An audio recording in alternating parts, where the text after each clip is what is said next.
Hi, it's me again with laser tips and tricks. The people at Cuddle are allowing me to share this file with you. I mean, it's not really a file, it's a program, and it is so nice and so easy. You can change the sides to make it 8-sided, 10-sided, and make some really neat boxes. I made 16, I don't think you'd want to do, but I did the 6-sided. And I'm going to have their link to this site, and they have a video and showing you how to do it, how to put it together. It's simple. I was running a couple of jobs today, and I cut a couple out and played with them while I was waiting for that job to run. And just a little insight on how I did it. Here's the two I made. I did not have any cardstock that didn't have writing on it, but I found a piece of thin cardboard. And all you want to do is take at least 2 pieces and use one of them so you can cut this out on an 11 by 14 sheet of paper. You're going to need one to test your laser on cutting. Now, I do a little bit different than probably most people.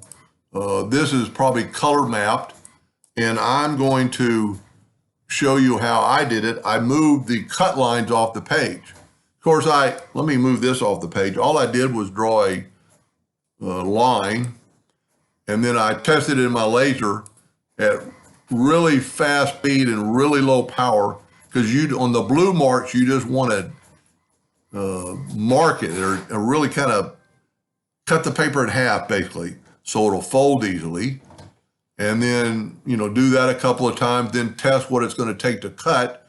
On my 60-watt laser, I think it was 100 power at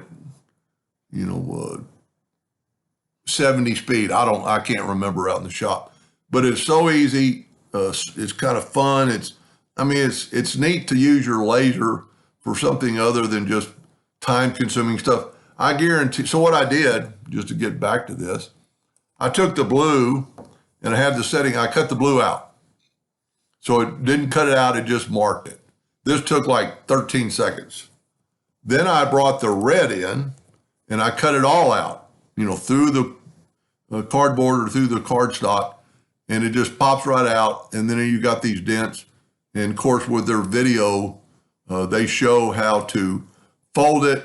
And it's kind of self-explanatory. After you get the first link down, you're folding it on those links, on those where you really marked it. At first, I started thinking about using dotted lines, but then I thought I don't want any cuts to it. And all you do is fold that. When I was watching this first time, I thought, well, what's going to hold these folds? But at the end of the video, he folds the top down and covers all the folds, so you can't see any of the folds. That kind of keeps it all sucked in. So give that a try. Cuddle has some really neat things they do. I'm a member there. Somebody that's been using Corel for a long time can do. But there's a lot of stuff, you can make a hinged box. It'll show you how to make keychains, cape toppers, that most people could probably do in Corel, but in Cuddle, it's just a lot easier. They've got jigsaw puzzles and all kinds of things, you can use. And, I'm a member, so I've got a whatever, but you can download and get free, download 10 for a month, personal use, or join them and use unlimited product. I think it's like $144 a year to be a member. But anyway, that's pretty cool. And I'll put a link at the bottom of the video to that project. Hope this helped. Thank you for watching.